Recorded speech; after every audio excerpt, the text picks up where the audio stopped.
اگر آپ اس پہ غور کریں تو آداب معاشرت کا خلاصہ ہے یہ حدیث۔ آقا کریم نے ارشاد فرمایا اتنی دیر تک کوئی شخص کامل مومن نہیں ہو سکتا جب تک وہ اپنے مومن بھائی کے لیے وہ پسند نہ کرے جو اپنے لیے پسند کرتا ہے۔ ایک اچھا معاشرہ تشکیل دینے کے لیے آپ کو کوئی رہنما اصول چاہیے گا تو اس سے بہتر آپ کو کوئی اصول نہیں ملے گا۔ اپنے لیے بہرحال بندہ بہتر ہی چاہتا ہے، تو جب وہ اس مزاج میں ڈھل جائے کہ میں اپنے مومن بھائی کے لیے، اپنے معاشرے کے دوسرے افراد کے لیے بھی وہی چاہوں گا، تو پھر مجھے بتاؤ کہ معاشرے کے اندر پھیلتی ہوئی روحانی بیماریاں، حسد، حقد، بغض، کینہ، نفرت، ایک دوسرے کو نیچا دکھانا، تکبر، رعونت، غرور، یہ ساری چیزیں یہ کہیں آپ کو نظر بھی نہیں آئیں۔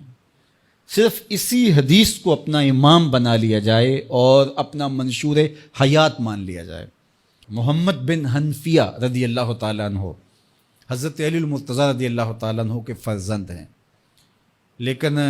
حضرت سیدہ فاطمہ الزہرا سلام اللہ علیہا سے نہیں ہیں، اور حضرت امام حسن رضی اللہ تعالیٰ عنہ حضور علیہ الصلوۃ والسلام کے نواسے، تو بھائی ہے آپس میں، تو دونوں میں کسی معاملے میں شکر رنجی ہو جاتی ہے۔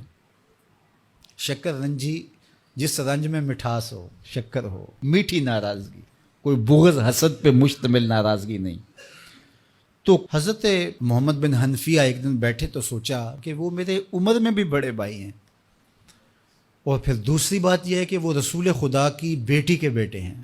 ان کا یہ اعزاز ہے، بہرحال مجھے تو یہ اعزاز نہیں ہے، پھر جوانان جنت کے سردار بھی ہیں، تو میں ان سے ناراض ہوں، وہ میرے سے ناراض ہیں، تو بات بھی کوئی اتنی خاص نہیں، تو اب دن بھی 3 گزر رہے ہیں، چلو میں ان کو راضی کر لیتا ہوں۔ تو گھر سے نکلے ان کو راضی کرنے کے لیے، تو واپس آ گئے راستے سے، کاغذ لیا اور اس کے اوپر اپنے بھائی کے نام مکتوب لکھا کہ میں آپ کو راضی کرنے کے لیے گھر سے نکلا تھا، لیکن راستے میں مجھے حضور علیہ السلام کا فرمان یاد آیا کہ جب 2 مومن بھائی آپس میں کسی معاملے میں الجھ جائیں، ناراض ہو جائیں، تو جو صلح میں پہل کرے گا وہ جنت میں بھی پہلے جائے گا۔ تو میں تو یہ گوارا نہیں کرتا کہ آپ سے پہلے جاؤں، تو میں ناراض ہوں، آپ آئیں اور مجھے منائیں۔ تو حضرت امام حسن نے خط پڑھا اور مسکرانے لگے، اور آپ تیزی کے ساتھ تشریف لائے اور اپنے بھائی کو کہا اچھا مان جاؤ پھر،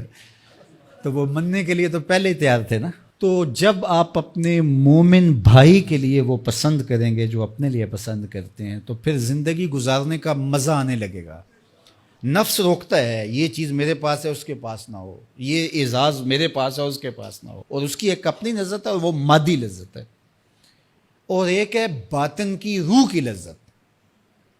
تو روح کی لذت نفس کی لذت سے کہیں زیادہ اور کہیں دیر پا اور کہیں مختلف ہے۔ اس لیے جب آپ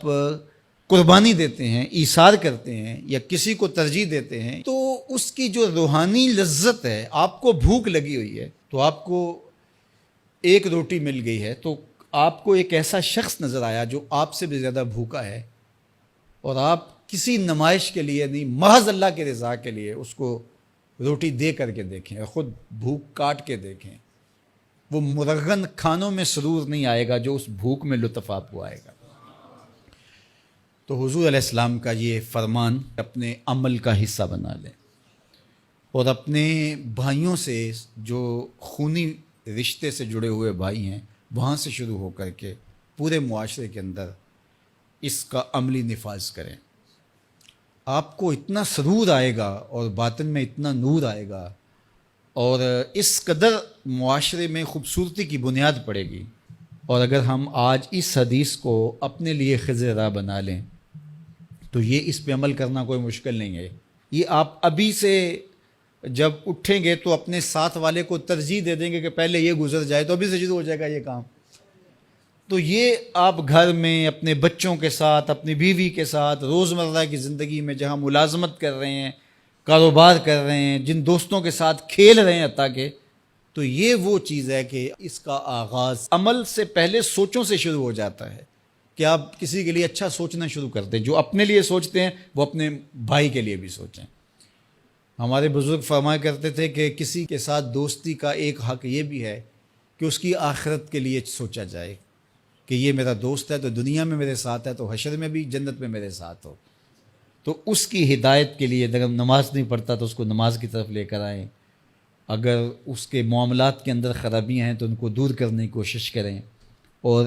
اس کو آہستہ آہستہ اچھائی کا خوگر بنا لیں.